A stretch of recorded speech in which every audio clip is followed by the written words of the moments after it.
Good morning mga kabutil. So, paalang araw sa atin lahat. Biyaya na naman to mga kabutil na kasipagan ano. Pag may tanim, may anihin. Ayan mga kabutil oh. Bali, pangatlong harvest mga kabutil. Ito. Medyo padami siya ng padami na. Tapos yung okra natin, siguro ito may mga 1 kilo ito mga kabutil. Ang kilo po dito sa amin ngayon ay nasa 120. At saka yung sitaw, siguro kung di nagbago, 230 pa rin. Supposedly, yung aking sitaw ay patatlong ani na ngayon. Ang aking ura ay padalawa. Ngayon, may gulay din. Aha.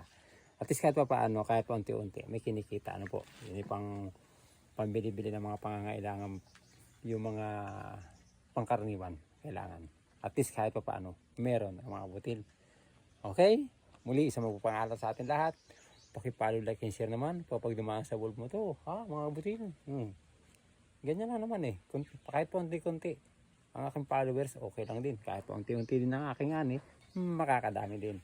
Kaya, thank you for watching.